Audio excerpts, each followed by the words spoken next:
नमस्कार, यो हो समाचारमा स्वागत छ। म कुलचन्द्र विष्ट। म रन्जु अधिकारी। सुरु गरौँ अहिलेसम्मका प्रमुख समाचारबाट।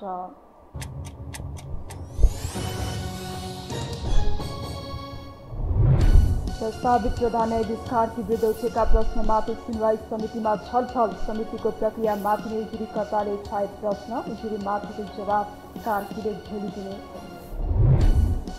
सत्ता गठबन्धनभित्र असन्तुष्टि बढेपछि प्रधानमन्त्रीलाई सरकार चलाउनै सकस, एक्लै प्रतिवाद गर्नु परेको दुखेसो, पुनः नेकपा बिउताउने तयारीमा कम्युनिस्ट नेता। सीमा सुरक्षामा खटिएका सशस्त्र हवलदारहरूमाथि इन्सपेक्टरद्वारा कुटपिट, अमानवीय व्यवहार देखाएको भन्दै पाण्डेद्वारा आपत्ति। घटनाको छानबिन गर्न समिति गठन। यस वर्षको मनसुनी प्रणाली नेपाल भित्रियो। आगमन भएको मनसुन कोशी, मधेस, गण्डकी प्रदेशका भूभागमा फैलियो। सबै स्थानमा पुग्न केही समय लाग्ने। र युक्रेनको अझै धेरै भूमि कब्जा गर्ने रुस राष्ट्रपति पुटिनको घोषणा। थप सेना भने नथप्ने भनाई। सीमाको लडाईँलाई लिएर नजिस्काउन युक्रेनलाई चेतावनी।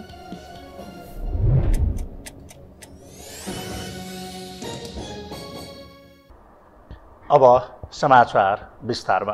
कायम मुकायम प्रधान न्यायाधीश हरिकृष्ण कार्की प्रधान न्यायाधीश बन्न एकल सिफारिसमा परे। सम्भवतः उनले सहजै प्रधान न्यायाधीश बन्ने अड्कल काटेका थिए होलान्, तर उनले सोचे जस्तो भएन। संसदीय सुनवाई समितिले उजुरी दिन आह्वान गरेको समयमा उनी विरुद्ध 29 उजुरी परेका छन्, तर उनको उजुरी उप सुनवाईका लागि बोलाइएको बैठक स्थगित भएको छ। अवकाशको मुखमा रहेका उनले सुनवाई समिति मार्फत पार नपाए अबको 50 दिनमा कायम मुकायमबाटै बिदा लिनुपर्नेछ। एक रिपोर्ट। प्रधान न्यायाधीश बन्ने प्रक्रियामा छिरिसकेका कामु प्रधान न्यायाधीश हरिकृष्ण कार्की सङ्कटमा परेका छन्। संसदीय सुनवाई समितिले कार्की विरुद्ध उजुरी दिन आह्वान गरेको 10 दिनको अवधिमा 29 वटा उजुरी दर्ता भएको छ। उनी विरुद्ध आफ्नै किताका बालबाला न्यायाधीशले समेत हरिकृष्णलाई हुन्न भन्दै उजुरी दिएका छन्। सहजै सिफारिसमा प्रधान न्यायाधीशको कुर्सीमा विराजमान हुने सपना देखेका कार्कीमाथि दर्जनौं उजुरी परेपछि उनको सपनामा पानी छ्यापिएको छ। हरिकृष्णको सङ्कट आफूभन्दा तल्लो तहका कनिष्ठ न्यायाधीशले उजुरी दिएकामा मात्र सीमित छैन। उनको उजुरी उप सुनवाई नभई यसै समय घर्किए उनले उमेरहदका कारण बिदा लिनुपर्नेछ। हरिकृष्णले अहिले देखिएका काँडा पन्साएर प्रधान न्यायाधीश बन्ने बाटो खोल्न सकेनन् भने आगामी साउन 20 गते सर्वोच्चबाट खुट्टा झिक्नुपर्ने निश्चित छ। यद्यपि प्रधान न्यायाधीशमा सिफारिस कार्की विरुद्ध संसदीय सुनवाई समितिमा उजुरी दिएका उजुरीकर्ताहरूले आफ्नो उजुरीमाथि छलफल नै गर्न अस्वीकार गरेका छन्। कार्कीले घरकौँदो समयका बीच उजुरीको चाङ छिचोलेर छलफल मार्फत निकास लिन नसके उनी कामबाट बिदा हुनेछन्। उनीसँग अब पुरापुरी 50 दिनको समय छ। प्रधान न्यायाधीश हुन उनले यो बीचमा उजुरीलाई किनारा लगाइसक्नुपर्नेछ। उजुरीकर्ताहरूले प्रधान न्यायाधीशमा कार्कीको सिफारिसको निर्णय र संसदीय सुनवाईको वैधानिकतामै प्रश्न उठाएर छलफल अस्वीकार गरेका छन्। बुधबार संसदीय सुनवाई समितिले उजुरीकर्ताका तर्फबाट श्रीकृष्ण भट्टराई, ध्रुवलाल श्रेष्ठ र अमृत खरेललाई छलफलमा बोलाएको थियो, तर सांसदहरूले उजुरीमाथि छलफल गर्न खोज्दा उनीहरूले अस्वीकार गरेको एक सांसदले बताए।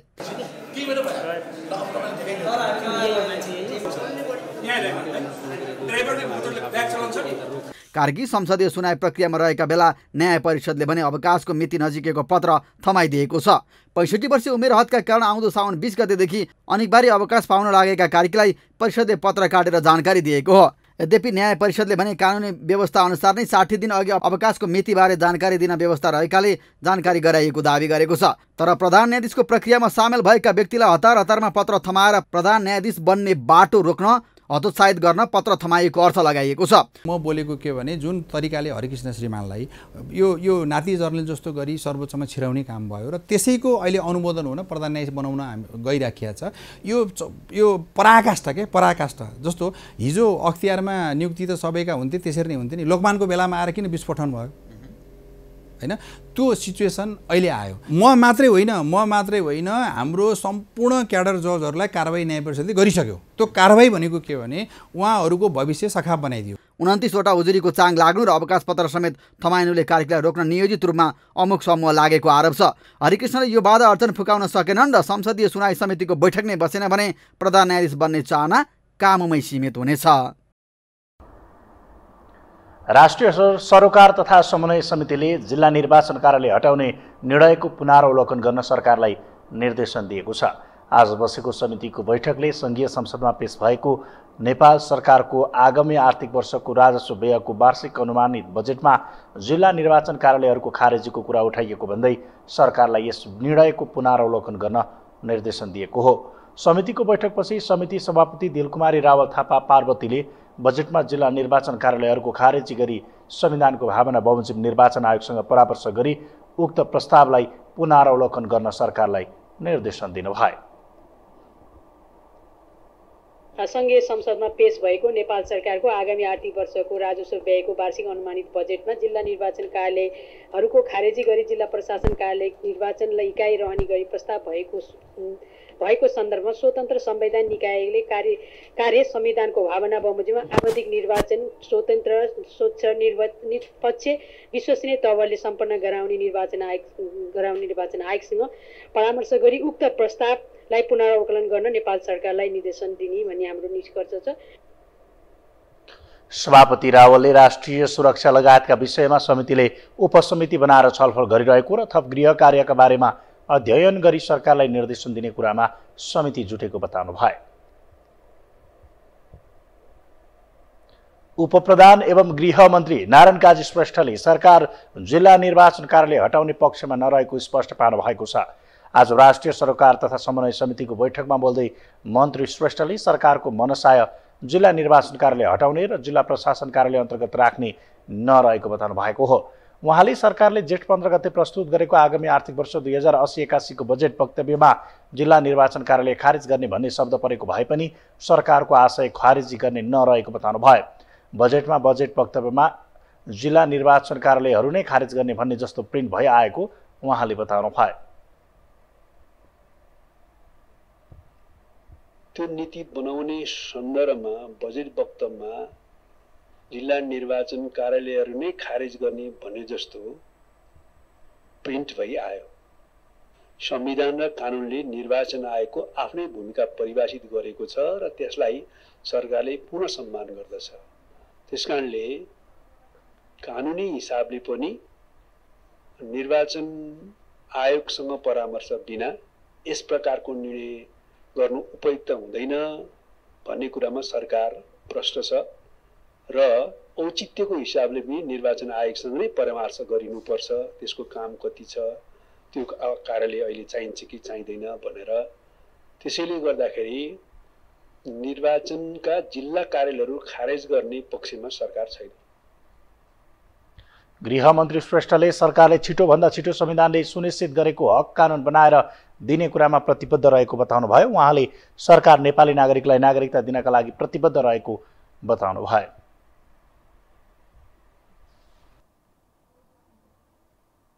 अब बाँकी समाचार। नेपाली कम्युनिस्ट आन्दोलनमा फुट र जुटको सबैभन्दा बढी चर्चा हुने गर्छ। सैद्धान्तिक रूपमा मूलतः एकै ठाउँ भेटिने कम्युनिस्टहरू सत्ता र पार्टी नेतृत्व विवादले फुट्ने गरेको इतिहास रहेको छ। प्रजातान्त्रिक शक्तिको तुलनामा वाम शक्तिबीच फुटको श्रृङ्खला निकै रोचक छ। एक रिपोर्ट। 2075 तत्कालीन नेकपा एमाले र नेकपा माओवादी केन्द्रबीच एकीकरण भई नेपाल कम्युनिस्ट पार्टी नेकपा बन्यो। तर नेकपाको सत्ता सहयात्रा लामो समय टिक्न सकेन। केपी शर्मा ओली र पुष्पकमल दाहाल प्रचण्ड नेतृत्वको नेकपासम्म आइपुग्दा 21औं पटक वाम शक्तिबीच एकता भयो। 2014 सालमा पहिलो विभाजनको बिउ रोपिएपछि लामो समय फुटको नियति बेहोरी रहेका कम्युनिस्ट शक्तिमा जुटको श्रृङ्खला खासै उपलब्धिमूलक देखिएको छैन। कम्युनिस्ट समूहहरू बीच हरेक स्वार्थमा एकअर्कालाई हेर्ने र परिभाषित गर्ने क्रम चलिरहन्छ। उनीहरू रिस उठ्यो भने एकले अर्कालाई गद्दार, प्रतिक्रियावादीको एजेन्ट जस्ता शब्दावलीले गाली गलौज गर्न पनि पछि पर्दैनन्। स्वार्थ मिल्यो भने सबै गाली बिर्सेर गला मिलाउन पनि लाज मान्दैनन्। त्यसैको श्रृङ्खला अहिले पुनः निरन्तरता पाउने चर्चा सुरु भएको छ। तर मिलिहाल्न त्यति सहज छैन। कम्युनिस्ट नेपालका भ्यू र ग्लोबली कम्युनिस्टको रूपान्तरण भइसकेको छ। नेपालमा पनि धेरै रूपान्तरण अवस्थाबाट गएर जब भनेको जनताको बहुदलीय जनवाद भन्ने एउटा थेगो नै हो। तर उहाँले भनेको प्रष्ट बहुदलीय शासन पद्धति हामी पनि समाहित भएर अगाडि चल्नुपर्छ भने कमरेड मदन भण्डारीको अहिले जुन उहाँको मूर्ति राखिन्छ अथवा फोटो राखिन्छ, त्यो अवस्थाबाट चलिराख्यो। तर यथार्थमा भने जनताको बहुदलीय जनवाद भनेको के हो त भन्दा मल्टी पार्टी नै हो। बहुदल अरू आफै सिद्धान्तमा हुनुहुन्न भने त बिउताएर के हुने कुरो हो? बिउताउने भनेको अर्थ के हो त भन्दाखेरि कुनै चिज ढलिसकेको छ, त्यसो पहिलाको रूपमा कसरी परिणत हुन्छ? कम्युनिस्टहरू अहिलेसम्म जुटेको भन्दा फुटेको इतिहास धेरै छ। आफ्नो 74 वर्ष इतिहासमा कम्युनिस्ट पार्टीहरू लगभग त्यति नै पटक फुटेका छन्। टुटफुट र विभाजनको यो विरासतीय श्रृङ्खला यतिखेर नेपाल कम्युनिस्ट पार्टी एमालेबाट फुटेर नेकपा एकीकृत समाजवादीसम्म आइपुगेको छ। एकातर्फ सत्ता घटकसँग दूरी बढाएका तथा बजेट हुबहु पास भए सरकार छाड्ने सम्मको चेतावनी दिएका एकीकृत समाजवादीका अध्यक्ष माधव कुमार नेपाल नेकपा बिउत्याउन आह्वान गर्न थालेका छन्। हामी कसैप्रति पूर्वाग्रह राख्दैनौँ। हामी यदि हुन्छ भने पुरानो पार्टी फेरि बिउताउँछौँ। ल आउनुहोस्, प्रचण्डजीलाई भन्छु म आउनुहोस्, हामी तयार हुन्छौँ। केपीजी तयार हुन्छ? नेपाल कम्युनिस्ट पार्टी नेकपा फेरि बिउताउँ। माओवादी र एकीकृत समाजवादीले बृहत एकताको कुरा उठाउँदै आएका छन्। एमाले तयार हुने हो भने नेकपा बिउतिने अवस्था पनि रहन सक्छ। कम्युनिस्ट फुटको फाइदा सबैभन्दा बढी काङ्ग्रेसलाई पुगेको छ। संसदमा स्पष्ट बहुमतमा रहेका आफ्नो एजेन्डा लागू गर्ने अवस्थाका कम्युनिस्टहरू छैनन्। राष्ट्रिय एकता अभियानले घोषणा गरेका वामदेव गौतम एमालेले 70 वर्षे उमेर हद हटाउने निर्णय गरेसँगै खुसी देखिएका छन्। आउनु पर्यो भनेर भन्नुभयो भने म र मसित रहेका जे जति साथीहरू छन् सँगै लिएर त्यहाँ एकीकृत हुनको निम्ति हामी जान्छौँ भनेको यही अवस्थामा जान्छौँ। यही अवस्थामा कुनै केही पर्दैन। अब पटक पटकका विभाजन र टुटफुटले कम्युनिस्टहरूको दर्शन सिद्धान्त र स्कुलिङमै गम्भीर त्रुटि देख्नेहरू पनि छन्। कम्युनिस्ट पार्टीहरूमा टुटफुट गुट र विभाजनका श्रृङ्खलाहरू नेपाली जनजीविकाका तमाम समस्या हल गर्नेतर्फ नभई फगत सत्ता स्वार्थ र पद प्रतिष्ठाकै लागि देखिँदै आएको छ। यो हो टेलिभिजनका लागि पासाङ शेर्पाको रिपोर्ट। सरकार सञ्चालनपछि पहिलो पटक प्रधानमन्त्री पुष्पकमल दाहाल प्रचण्ड निराश भावमा प्रस्तुत भएका छन्। सरकार सञ्चालनदेखि गठबन्धनसम्म एक्लिएको भन्दै प्रधानमन्त्री प्रचण्ड रक्षात्मक रूपमा प्रस्तुत भएका हुन्। एक रिपोर्ट। प्रधानमन्त्री पुष्पकमल दाहाल प्रचण्डका लागि अब यो सरकार निल्नु र उकल्नु भन्न थालेको छ। सत्ता गठबन्धनभित्रको गडबडीले सरकार सञ्चालनमै हलचल मच्चाएपछि प्रचण्डले आफूलाई जोखिमपूर्ण ठानेका छन्। 10 दलीय गठबन्धनको सहारा भए पनि सरकारदेखि संसदसम्म एक्लै लड्नु परेको भन्दै प्रधानमन्त्री गुनासो गर्दै हिँडिरहेका छन्। बुधबार पनि गठबन्धनले आफूलाई वन मेन आर्मी बनाएर एक्लै भिडाएको दुखेसो पोखे फलत सरकार छोड्न पनि तयार रहेको सङ्केत प्रधानमन्त्री गर्न थालेका छन्। अवसरवादीहरूलाई, दक्षिणपन्थीहरूलाई, प्रतिक्रियावादीहरूलाई बिल्कुल मन परेको छैन।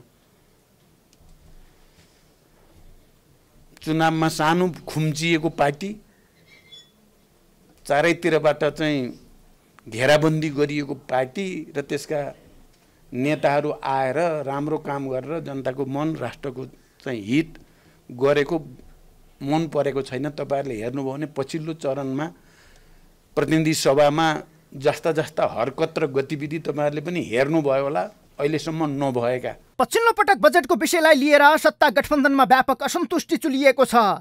3 जिल्लामा मात्रै बजेट खन्याएको भन्दै नेकपा एकीकृत समाजवादीका उपाध्यक्ष राजेन्द्र पाण्डेले नसच्याए पास नगर्ने र सरकार छोड्ने धम्की दिएका थिए। जबकि एकपटक आएको बजेट सच्चिँदैन, बरु बजेट फेल भए सरकारले राजीनामा दिनुपर्ने मान्यता छर्लङ्गै छ। लगत्तै अध्यक्ष माधव कुमार नेपालले समय सरकार ढाल्ने चेतावनी दिएपछि प्रचण्ड आफ्नैबाट सङ्कट झेलिरहेका छन्। आफ्नै प्रिय पात्र माधवबाट आएको चेतावनीपछि उनी थर्किएका छन्।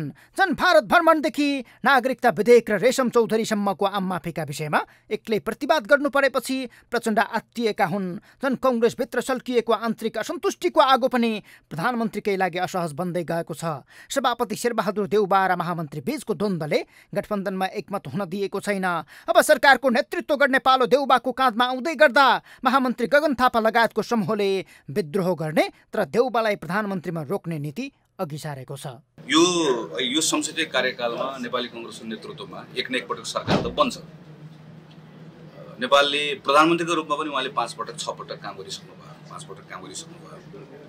त्यसैले नेपाली जनताले यो बेलामा यो 5 पटक प्रधानमन्त्री हुँदै गर्दा देशका लागि, जनताका लागि थुप्रै काम भएका छन्। ती कामहरूलाई सम्मान गर्दै अब उनीहरूले नेपाली कङ्ग्रेसको तर्फबाट कोही नयाँ व्यक्ति प्रधानमन्त्री भएको हेर्न चाहेका छन्, जो पनि हुनसक्छ।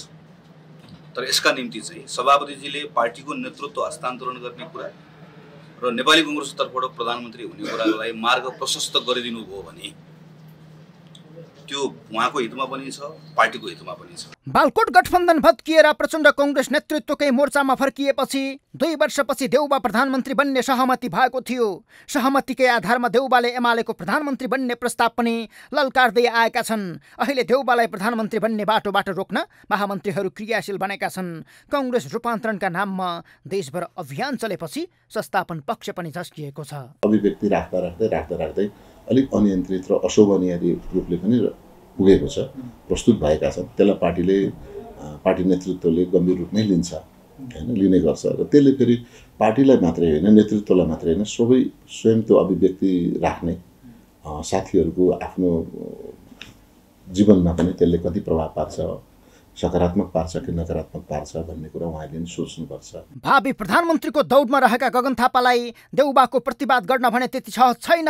देउबा इतर समूहका नेताहरू नै गगनलाई माथि उठ्न दिने पक्षमा छैनन्। तर कांग्रेसभित्र विद्रोह भएर विभाजनको अवस्था भने गठबन्धन एक रहने छैन। त्यसको पटाक्षेप स्वरूप राजनीति नयाँ कोर्स करेक्सनका साथ अघि बढ्ने विश्लेषण भइरहेका छन्। जन अन्तर्राष्ट्रिय जासुसदेखि र सम्मको हब बनेको सिङ्गापुरमा देउबा उपचार गर्न गएका छन्। फर्किँदा औषधि मात्रै बोकेर फर्किन्छन् कि उथलपुथल पनि ल्याएर आउँछन्, शङ्का गर्न थालिएको छ।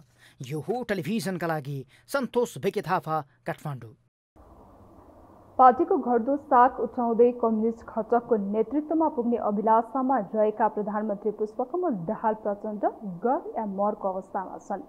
यही कारणले कहिले एमालेसँग मिल्न जाने त कहिले समाजवादी केन्द्रको सपना देखाउँदै आएका उनी एकपटक पूर्व माओवादी घटक एक ठाउँमा ल्याउन समेत लागि परे। अहिले आक्रामक रूपमा अघि बढेको एमालेमै आकर्षण बढ्ने र आफ्नो सपना पूरा नहुने डरमा रहेका उनी नेकपा बिउताउने सम्मको सार्वजनिक अभिव्यक्ति दिँदै आएका छन्। एक रिपोर्ट। कम्युनिस्ट घटकको नेतृत्वको नसाले एमालेसँग पार्टी समाहित गरेका माओवादी अध्यक्ष पुष्पकमल दाहाल प्रचण्ड त्यसमा सफल हुन सकेनन्। एकातर्फ आफूले नपाए संसद नै विघटन गरिदिने केपी शर्मा ओलीको प्रवृत्ति र अर्कातर्फ कार्यकारी नेतृत्वमा ठगिएका उनी यही कारण काङ्ग्रेससँग गठबन्धन गर्न पुगे।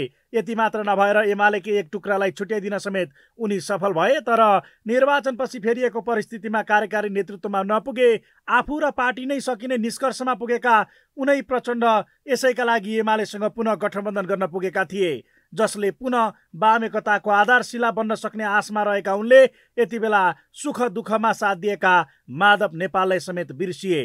तर उनै ओलीले फेरि रङ देखाएपछि काङ्ग्रेस नै रोजेका प्रचण्डले त्यसपछि भने समाजवादी केन्द्र निर्माणको बहसलाई तीव्र पारेका हुन्, जसले वर्तमान गठबन्धनभित्रै बाबुराम भट्टराई नेतृत्वको नेपाल समाजवादी पार्टीदेखि एकीकृत समाजवादी तथा जसपालाई समेट्ने आशामा रहेका उनले अझै कम्युनिस्ट ध्रुवको नेतृत्व गर्ने सपना देख्न छाडेका छैनन्। यही छटपटीकै बीच प्रचण्ड विरुद्ध द्वन्द्वकालीन मुद्दा सम्बन्धी रिट सर्वोच्च अदालतमा परेपछि उत्पन्न परिस्थितिमा पूर्व माओवादी घटकमा देखिएको एकमतलाई एकताको रूप दिने बहस समेत प्रचण्डले चलाएका थिए।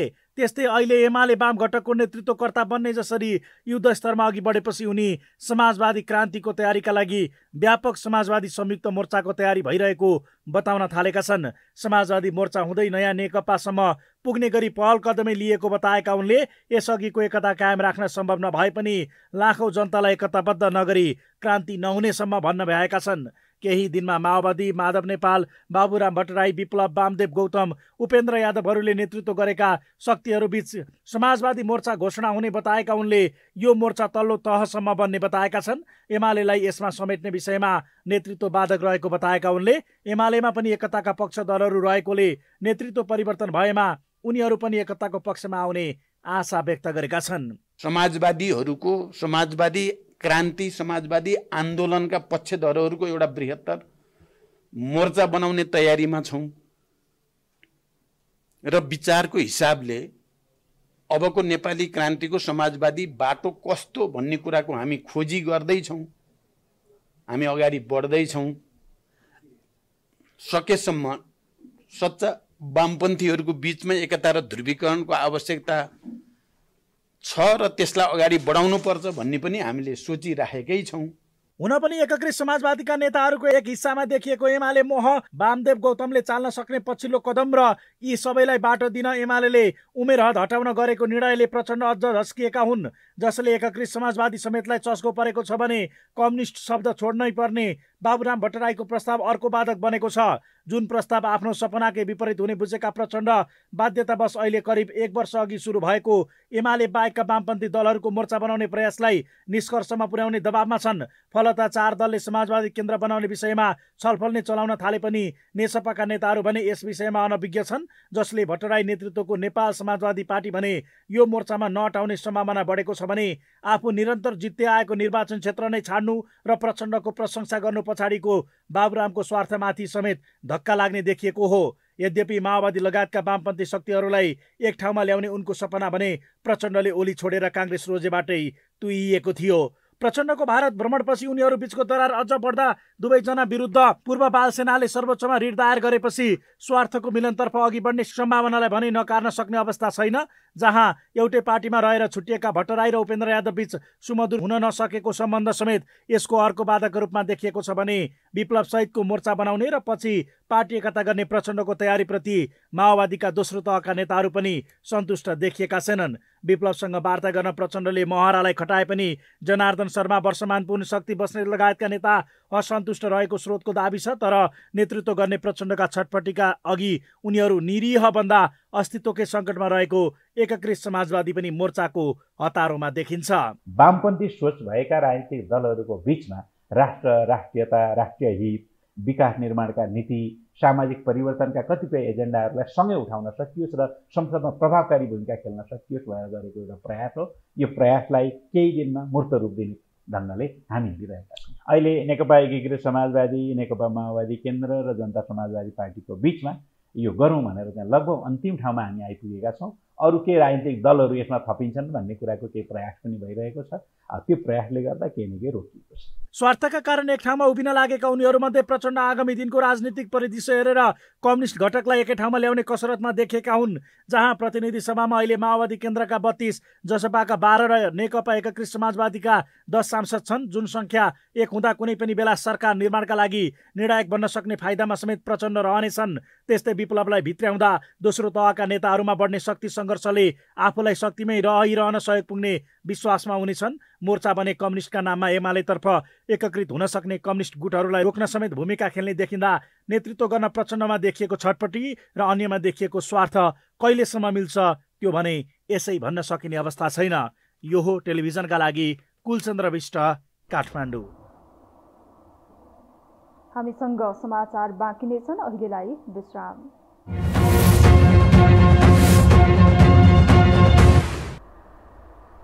विश्रामपछि स्वागत छ। अब बाँकी समाचार।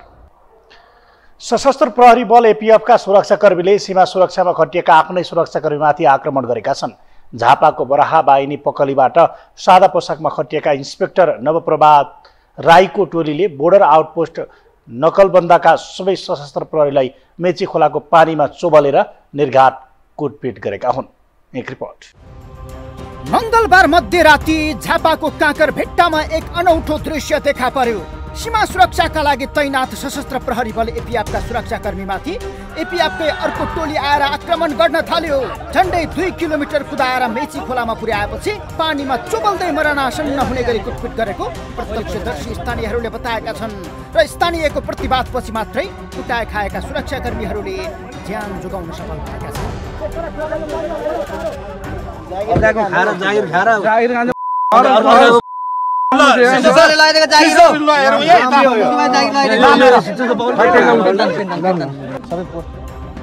यसरी सीमा सुरक्षा र तस्करी नियन्त्रणका लागि बोर्डर आउटपोस्टमा खटिएका सुरक्षाकर्मीमाथि आक्रमण गर्ने अरू कोही नभएर एपीएफकै इन्सपेक्टर नवप्रभात राई नेतृत्वको घुमुवा टोली थियो। सादा पोसाकमा गएका इन्सपेक्टर राई सहित जवान जीवन बास्तोला र रामबहादुर तामाङले डन शैलीमा उत्रिएर 16 जनामाथि हातपात गर्दै आफ्नै 5 जना सहकर्मीको ढाड खुस्किने गरी कुटेर घाइते बनाएका छन्। मेची खोलामा लखेट्दै पानीमा चोबल्दै अर्धनग्न बनाएर डन्डै डन्डा बजारेपछि वरिष्ठ हवलदार पासाङ तामाङ, सहायक हवलदार शान्त कुमार राई, हवलदार रामबहादुर कार्की र गणेश तामाङको शरीरभरि नीलडाम चोट छ। उता आएर हेलमेट बोक्नु भएको थियो हातमा। मलाई हेलमेटले हानेर हेलमेटै फुटाइदिनु भयो। त्यही इनिसिएटिभ साहबले उहाँदेखि कुद्दै ल्याउनु भयो बाइकमा खेलाउँदै हामीलाई कुद्दै ल्याउनु भयो लिएर आएर यहाँनिर ल्याएर यहाँ पनि पानीमा चोबाल्नु भयो पानीमा चोबाल्यो भने पानीमा गोरुले कुट्छ नि गोरुलाई कुटे जस्तै ड्याम त्यो मार हाने जस्तै हान्नुभयो के गर्नुभएको थियो तपाईँले त्यसो गरेको केही गरेको थिएन हामी ड्युटीमा बसिरहेको थियौँ हामी निदाएको पनि थिएनौँ केही पनि थिएनौँ मध्यरातको सुनसानमा ऐया भनेको सुनेपछि स्थानीयहरू घटनास्थल गएका थिए त्यहाँ पुग्दा सादा पोसाकका व्यक्तिले आफूलाई सुरक्षा दिइरहेका प्रहरीमाथि कुटपिट गरेको देखेपछि उनीहरू जाइ लागे जसले गर्दा डन शैलीका सुरक्षाकर्मीबाट सोझा प्रहरीहरूले ज्यान गुमाए पानीमा चोबालेर पानीमा चोबालेको ड्युटीबाट फेरि यहाँ आएर के भन्यो तपाईँ यहाँ नआउनु भन्नु हामी तारै सिभिल भएको मान्छेहरूले आएर हामी बकाइदा देखाएको छ त्यो कसरी कुट्यो एकदम लठीले उहाँ पानीमा चोबाली कुटिया रहेछ काँकरभेट्टादेखि उत्तरतर्फको झन्डै 4 किलोमिटर पर एपिएफको नकलबन्दा बोर्डर आउटपोस्ट छ मंगलबार बेलुका सोही आउटपोस्टको क्षेत्रभित्र पर्ने माता चोक र भेटघाट चोकको बीचतिरबाट नेपालतर्फका 2वटा गाई भारत तस्करी भएको र ड्युटीमा लापरवाही गरेको भन्दै वरिष्ठ हवालदार पासाङ तामाङ सहित इन्सपेक्टर राईले बीओपीका इन्चार्ज माधव खत्रीलाई समेत पानीमा चोपलेका थिए उनीहरूले हेलमेटले पटक प्रहार गरेको कुटाई खाएका सुरक्षाकर्मीको भनाइ छ राईले भेटघाट चोकमा ड्युटी गरिरहेका अर्का एक जवानलाई समेत बोलाएर पानीमा फ्रन्ट रोल गर्न लगाए पानीमा कुदाउँदै कुट्दै लखेड्दै मेची खोला नकलबन्दा पुर्याएपछि बीओपी नकलबन्दाका सबै प्रहरी कर्मचारीलाई चुस्ता पोसाकमा बोलाएर मेची नदीमा डुब्न लगाए पानीमा चोबल्दै निर्घात कुटपिट गरेको कुटाई खाएका प्रहरीहरूले बताएका छन् ड्युटीमा नभएका भान्से र सञ्चारको टोलीलाई समेत कुटपिट भएको छ घटनाको जानकारी पाए लगत्तै इलाका प्रहरी कार्यालय नकलबन्दाका प्रहरी नायब निरीक्षक नरबहादुर खड्काले के भएको हो भन्दै बुझ्दा इन्सपेक्टर राईले आन्तरिक ब्रिफिङ भइरहेको र उक्त स्थानमा नआउन भनेका थिए तर स्थानीयले विरोध गर्दै होहल्ला मचाएपछि सशस्त्र प्रहरी बल 2 नम्बर गणका गणपति प्रहरी उपरीक्षक देवराज अड्याल घटनास्थल पुगेका थिए स्थानीयले सुरक्षाकर्मीमाथि निर्घात रूपमा भएको कुटपिटको घटनामा संलग्न प्रहरीलाई कारबाही हुनुपर्ने र हत्कडी लगाएर पक्राउ गर्नुपर्ने माग राखेपछि गणपति अड्यालले हदैसम्मको कारबाही गर्ने प्रतिबद्धता स्थानीय समक्ष गरेका छन्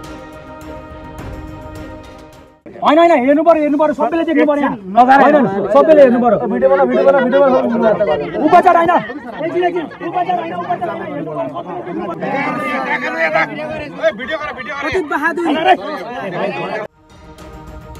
कोशी प्रदेशमा एपिएफको नेतृत्व डीआईजी अञ्जनी कुमार पोखरेलले गरेका छन् उनकै निर्देशनमा घुमुवा टोली बराह बाहिनी पकलीबाट त्यहाँ गएको स्थानीयहरूले बताएका छन् इन्सपेक्टर राई र जवान रामबहादुर तामाङ यसअघि पनि पटक यस्ता घटनामा मुछिएको र उनलाई डीआईजीकै संरक्षण रहेको स्थानीय अगुवाले बताएका छन् यसअघि पनि 2 पटक तामाङमाथि कारबाही भइसकेको छ मंगलबारको घटना पनि अप्रत्यक्ष रूपमा उनकै इसारामा भएको आरोप छ तर डीआईजी पोखरेल यति बेला काठमाडौँमा छन् हामीसँग उनले इन्सपेक्टर राई हातपातमै उत्रिनु गलत भएको भन्दै छानबिनपछि कारबाही गर्ने बताएका छन्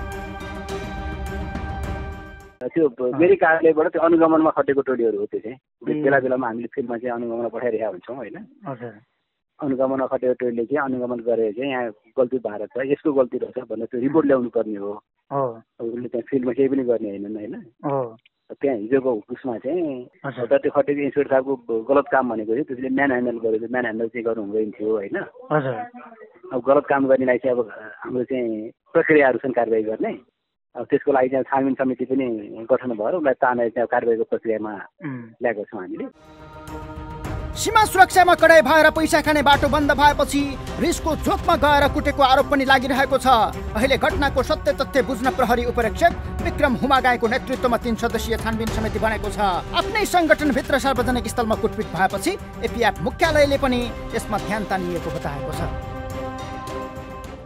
एसएफको कमान्डमा चाहिँ एउटा छानबिन समिति त्यहाँबाट भइरहेको छ हामी केन्द्रबाट हेर्दैछौँ अब त्यो बाहिनीले छानबिन गरेर ल्याइसकेपछि हामीले यहाँ मोनिटर गरिरहेको छौँ त्यसको विस्तृत आवाज प्रतिवेदन समितिबाट अनि के रहेछ त्यो बुझेर त्यो अनुसार सम्बन्धितलाई अब कारबाही गर्नुपर्ने के गर्नुपर्ने नियमावली अनुसार त्यो हुन्छ डीआईजी पोखरेलको निर्देशनमा खटिएको टोली भएकै कारण उनीहरूलाई संरक्षण दिइने र जोगाउने कार्य हुन सक्ने शंका स्थानीयले गरेका छन् किनकि पटक यस्ता कार्यमा संलग्न भए पनि उनीहरू बस्दै आएको प्रहरी भित्रैबाट गाईगुई चल्ने गरेको छ त्यसलाई बचाउँछ तिमीहरूको प्रमाण नष्ट गर्छ त्यसकारणले तिमीहरूको पक्षमा यो आम आवाज यहाँ छ गल्ती गरेकै भए पनि कारबाही गर्न संगठनको आफ्नै दायरा र कानुनी बाटो छ तर एउटै संगठनभित्र कोही बलशाली डन र कोही निमुखा बन्दै कुटाई खाएको यस घटनाले सुरक्षा संगठनकै छवि धुमिल बनाउने काम गरेको छ यो हो टेलिभिजनका लागि झापाबाट शिशिर सम्लागाईको रिपोर्ट।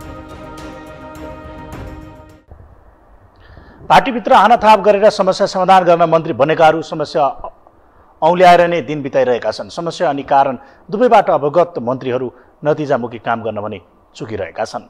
एक रिपोर्ट। प्रधानमन्त्री पुष्पकमल दाहाल प्रचण्ड नेतृत्वको सरकारले पूर्णता पाएको झण्डै 1 महिना भयो, तर फेरि अर्को पार्टीलाई सरकारमा सामेल गराउने गृह कार्यालयले सत्ता गठबन्धनभित्र चलखेल सुरु भएको छ। सीके राउत नेतृत्वको जनमत पार्टीलाई भने जस्तो मन्त्रालय दिएर सरकारमा फर्काउन प्रधानमन्त्री प्रचण्ड सक्रिय छन्। 2 महिना अघि असन्तुष्ट भएर सत्ता छोडेको जनमतका नेताहरू फेरि मन्त्रालयको नेतृत्व गर्न लालायत देखिन्छन्। सत्ता साझेदार पार्टीका हरेक नेताहरू मन्त्री बन्ने मनोकांक्षा बुनेर बसेका छन्, तर काम गर्न जनताको नाममा शपथ लिएर मन्त्रीको कुर्सीमा विराजमान मन्त्रीहरूको दिनचर्या भने समस्या औल्याएर नै व्यतीत भइरहेको छ। समस्या बुझेर जानेर नै मन्त्रालयमा पुगेका मन्त्रीहरू अझै पनि त्यही पुरानै समस्या दर्शाउँदै लाज पनि लजाउने गरी सेवा प्रदान गर्न नसकेको सार्वजनिक मञ्चबाटै बोलिरहेका छन्। तर त्यसले पनि जति डेलिभरी दिन सक्नुपर्ने हो त्यो डेलिभरी दिएन। आजको समस्या त्यो व्यवस्थामा राजनीतिक परिवर्तनमा अन्तर्निहित कमजोरी होइन, त्यो राजनीतिक व्यवस्था र परिवर्तनको नेतृत्व गरेर त्यसलाई कार्यान्वयन गर्ने लिडरसिपको कमजोरी हो। त्यो सबभन्दा समस्या हामी पोलिटिकल लिडरसिपमा पोलिटिक्समा छ। त्यसैले मैले आज भनिराखेको छु, we have to clean politics and only then we can change the country. राजनीतिलाई सफा नगरिकन यो देशमा परिवर्तन गर्न सकिन्न। असन्तुष्टलाई सन्तुष्ट पार्ने ठाउँमा पुगेका उनीहरूलाई समस्याको अवगत पनि छ र कारण पनि उनीहरू आफै बताइरहेका छन्, तर समाधान गर्न पनि असक्षम देखिएका छन्। नेपालमा स्वास्थ्य क्षेत्रको अवस्था नाजुक छ भन्ने सबैलाई थाहा छ। देशका पुराना र सबैको पहुँचका वीर शिक्षण जस्ता अस्पतालको हालत दयनीय भएको सारालाई विदितै छ, तर पनि नतिजामुखी परिणाम देख्न पाइँदैन। बरु यस्ता अन्य समस्यालाई देखाउँदै समाधानबाट भाग्न खोजिरहेका छन्। बिरामी अपरेसन भयो, ताप पुर्याउन सक्ने चिज अब फ्यान र त्यो चाहिँ एसी छैन, अब पाउन सक्छ। घरबाट सानो त्यो प्यारे फ्यान ल्याएर चाहिँ चलाइरहेछौँ भनेर भने त्यस कारणले गर्दाखेरि सुधार गर्नुपर्ने कुरा धेरै छन् र सबै पारदर्शी हुने गरी सबै मापदण्ड अनुसार चल्ने गरी समस्या आम नागरिकले पनि देखाइ नै रहेका छन्। पार्टीभित्र हानाथाप गरेर समाधान खोज्न आएका प्रचण्ड नेतृत्वका मन्त्रीहरू सबै आफ्नै तालमा छन्। पर्यटन मन्त्री सुदन किराँती कुचो लिएर पशुपति र बौद्ध पुग्ने गरेका छन्। कोही अनुगमनको नाममा मिडियाबाजी गर्दै जिम्मेवारबाट भागिरहेका छन्। प्रयोगात्मक र नतिजामुखी हुनुपर्ने कतिपय मन्त्रीहरूको अत्तो पत्तो छैन। जनताको सेवा गर्न राजनीतिमा होमिएकाहरूले त्यस अनुरूपका काम गर्न सकेका छैनन्। उहाँको नेतृत्व चाहिँ कमजोर, दिशाविहीन र निर्णयविहीन चाहिँ देखिएको छ, जुन नहुन पर्ने हो। अहिले त उहाँ परिपक्व हुन पर्ने हो नि, उहाँमा आँट साहस र अठोट हुन पर्ने हो नि, भिजन हुन पर्ने हो नि, दूरदृष्टि आउनु पर्ने हो नि, त्यो देखिएन। कहिले यता हाम फालेको छ, कहिले उता हाम फालेको छ। एउटा यो लङ्गुर बाँदरले जस्तो एउटा हाँगाबाट अर्को हाँगामा हाम फालेपछि बाँदरले त आफ्नो घर पनि बनाउँदैन, अर्काको घर पनि बनाउँदैन, त्यस्तै हुन्छ। अन्य मन्त्रीहरूमा त्यो परिपक्वता, त्यो क्षमता, त्यो कार्यदक्षता, त्यो अनुभव अलिकति देखिएन।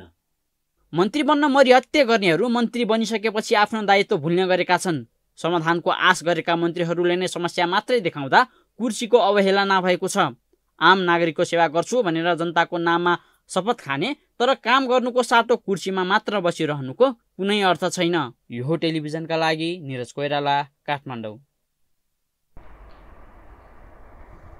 नागरिकताविहीन सङ्घर्ष समितिले विरोध प्रदर्शन गरेको छ। आज काठमाडौँको माइतीघर मण्डलामा समितिले नागरिकताविहीनहरूलाई नागरिकता दिनुपर्ने माग गर्दै प्रदर्शन गरेको हो। राष्ट्रपति रामचन्द्र पौडेलद्वारा प्रमाणीकरण भएको नागरिकता विधेयकका विरुद्ध सर्वोच्चमा रिट दायर भएदेखि उनीहरू निरन्तर आन्दोलनमा छन्। उनीहरूले सरकारले नागरिकता नदिएसम्म काठमाडौँमा नै आन्दोलन गर्ने चेतावनी दिएका छन्। यो एउटा हामीले पीडा भोगिरहेको छौँ वर्षौँदेखिको होइन, विगत 8 वर्षदेखिको एउटा अनागरिक भएर बाँचिरहेको पीडा होइन, एउटा हामीलाई नै थाहा हुन्छ कस्तो पीडा हामीले भोगिरहेछौँ यहाँनिर हाम्रो डेली लाइफमा होइन। एउटा नागरिकता नभएको कारणले गर्दाखेरिको हामीले थुप्रै किसिमको पीडाहरू हामीले पहिलेदेखि नै भोगिरहेको छौँ होइन। जस्तो एजुकेसन फिल्डमा पनि हामीले अब पढ्दै जाँदाखेरिको एउटा उच्च लेभलमा पुगेपछिको त्यहाँ पनि एउटा नागरिकता एउटा चाहिन्छ नै। त्यो कारणले गर्दाखेरिको कति छन्, लाखौँ मान्छे छन् जुनले गर्दाखेरि चाहिँ एउटा नागरिकता नभएको कारणले गर्दा मात्रै पनि पढ्नु पाइरहेको छैनन् होइन। खुल्नु पर्यो यसको लागि। अनि तिम्रो जन्मसिद्ध हो, जन्मसिद्ध त पाइँदैन अहिले, खुल्दैपछि मात्रै पाइन्छ। तर यो तरिका होइन नि, कसो कहिले खुल्ने? 10 वर्ष भइसक्यो पर्खिँदा आश गर्दा बुढो भइसक्यो। हामी यत्तिकै मर्ने। तर के गर्नु, नागरिकता नभएर केही गर्नु पाएको छैन। प्लस ब्याङ्कमा खाता खोल्नु सकेको छैन। प्लस म सरकारी कामहरू पनि धेरै गर्छु, गाडी घोडा भएको कारणले सरकारी कामहरू धेरै ठेकापट्टा गर्छु। तर नागरिकता नभएर कुनै ठेका पनि मलाई दिएको छैन। के मेरो औकात नभएर मलाई नदिएको ठेकाहरू? प्रदर्शनकारीहरूले सर्वोच्च अदालतले आफूहरूलाई न्याय नदिएसम्म काठमाडौँमा आन्दोलन गरेर बस्ने चेतावनी दिएका छन्।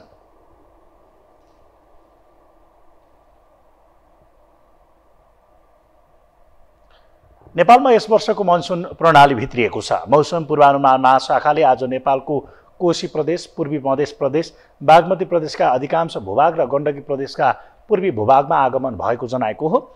यस्तै महाशाखाले नेपालको अन्य भूभागहरूमा केही दिनमा क्रमिक रूपमा मनसुन अगाडि बढ्ने बताएको छ।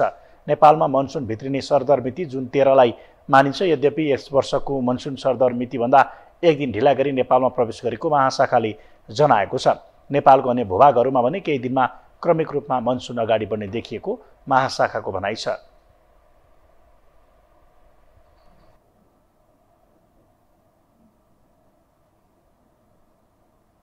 अब पालो आर्थिक समाचारको।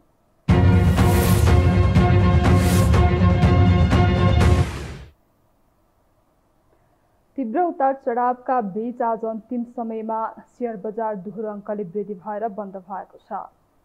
उतार चढाव बीच नेप्से 16.42 अङ्कले वृद्धि हुँदा 2037.06 अङ्कमा पुगेको हो। आज नेप्से फागुन 10 यताकै उच्च बिन्दुमा पुगेको हो। पछिल्ला 7 कारोबारका दिनमा नेप्से लगातार वृद्धि हुँदा 135 अङ्कभन्दा बढीको वृद्धि भइसकेको छ।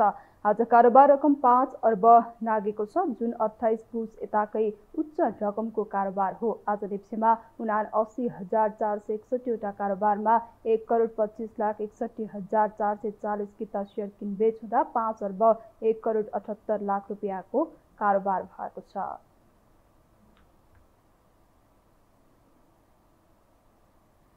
कोशी सरकारले आगामी आर्थिक वर्षको बजेटको नीति तथा कार्यक्रम ल्याएको छ।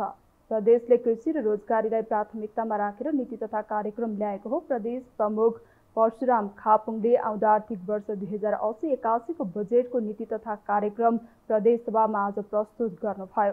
नीति तथा कार्यक्रममा कृषि, उद्योग, रोजगारी क्षेत्रका कार्यक्रमलाई प्राथमिकतामा राखिएको छ। यस्तै रोजगारी उल्लेख्य वृद्धि गर्न स्थानीय तहसँगको साझेदारीलाई प्राथमिकता दिइने, प्रदेश गौरवको आयोजना पहिचान गरिने, गरिबी निवारणका उपायको अध्ययन अनुसन्धान गरिने लगायत विषय नीति तथा कार्यक्रममा उल्लेख छ।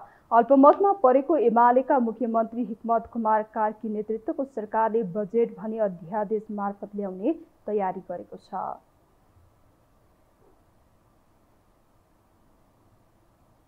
हामीसँग अन्तर्राष्ट्रिय र खेल समाचार बाँकी नै छन्। अहिलेलाई पुनः विश्राम।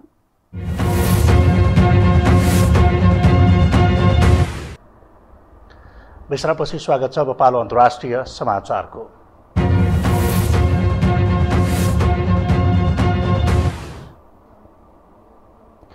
रुसी राष्ट्रपति भ्लादिमिर पुटिनले युक्रेनको अझै धेरै भूमि कब्जा गर्ने घोषणा गरेका छन्। राष्ट्रपति पुटिनले रुस विरुद्ध प्रत्याक्रमणमा उत्रिएको युक्रेनी सेनाले ठूलो क्षति बेहोरेको दावी गर्दै अझ धेरै भूमि कब्जा गरेर रुसलाई सुरक्षित राख्ने बताएका हुन्। राष्ट्रपति पुटिनले पछिल्ला दिनमा युक्रेनका 160 वटा ट्याङ्क र 360 वटा युद्ध सामग्री सहितका साधन ध्वस्त पारिदिएको दावी गरेका छन्। यस्तै युक्रेनी प्रत्याक्रमणबाट रुसका 54 वटा साधन नष्ट भएको उनले जिकिर गरेका छन्।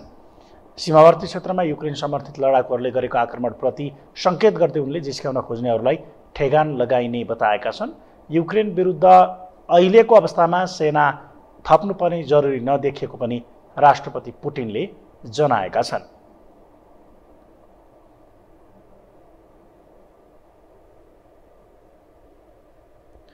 कोरोना महामारीका कारण थलिएको विश्व अर्थतन्त्र महामारी अन्त्यसँगै उठ्ने प्रयासमा लागेका बेला भारतीय अर्थतन्त्रमा भने आशाका किरण देखिएका छन्।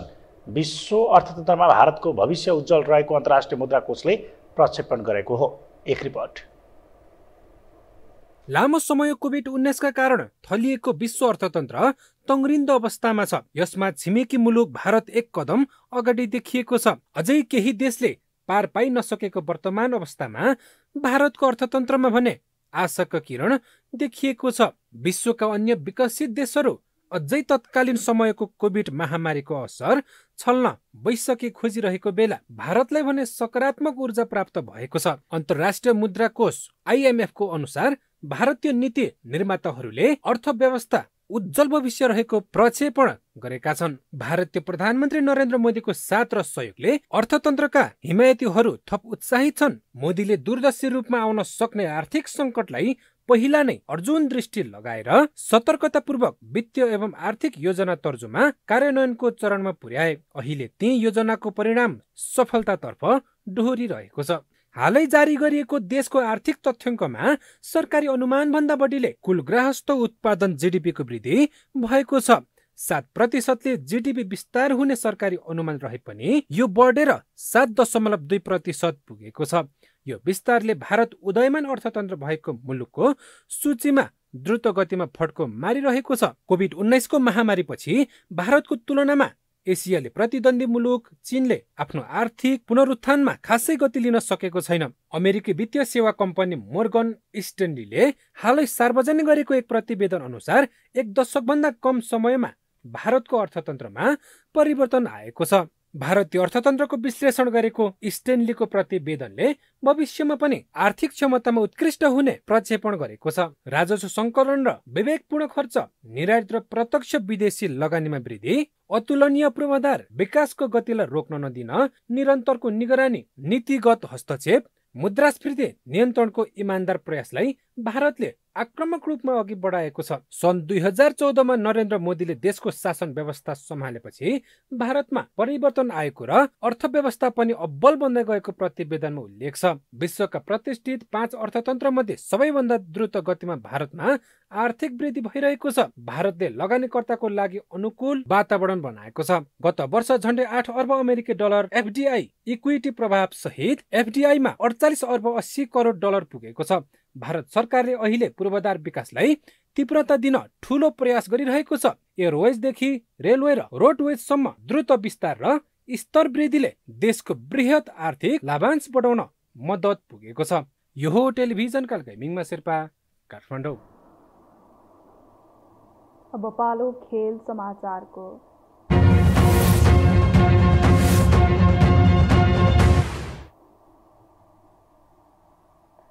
चौथो संस्करणको लङ्का प्रिमियर लिग LPL खेलाडी छनौटको एक्सनमा नेपाली खेलाडी सन्दीप लामिछाने अनसोल्ड भएका छन्। 30,000 अमेरिकी डलर बेस प्राइज भएका लामिछानेलाई कुनै पनि टोलीले बोली लगाएनन्। यद्यपि LPL को इतिहासमा पहिलो पटक भइरहेको एक्सनमा सन्दीप अनसोल्ड भएका हुन्। सन्दीप अघिल्लो संस्करणमा जबुला जायन्ट्समा अनुबन्ध भएका थिए, तर उनीमाथि बलात्कारको अभियोगले उनले लिगमा सहभागिता जनाउन पाएका थिएनन्।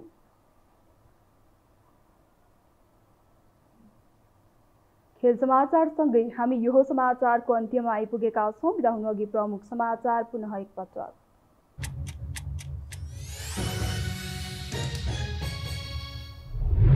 प्रस्तावित प्रधान न्यायाधीश कार्की विरुद्ध ठेका प्रश्नमाथि सुनवाई समितिमा छलफल। समितिको प्रक्रियामाथि नै उजुरी कर्ताले उठाए प्रश्न, उजुरीमाथिको जवाब कार्कीले भोलि दिने।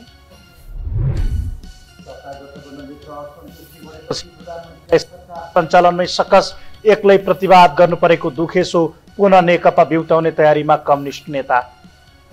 सीमा सुरक्षामा खटिएका सशस्त्र हवलदारहरूमाथि इन्सपेक्टरद्वारा कुटपिट, अमानवीय व्यवहार देखाएको भन्दै स्थानीयद्वारा आपत्ति। घटनाको छानबिन गर्न समिति गठन। यस वर्षको मनसुनी प्रणाली नेपाल भित्रियो आगमन भएको मनसुन कोशी मधेस गण्डकी प्रदेशका भूभागमा फैलियो। सबै स्थानमा पुग्न केही समय लाग्ने। र युक्रेनको अझै धेरै भूमि कब्जा गर्ने रुसी राष्ट्रपति पुतिनको घोषणा। थप सेना भने नथप्ने भनाई। सीमाको लडाईँलाई लिएर नजिस्काउन युक्रेनलाई चेतावनी।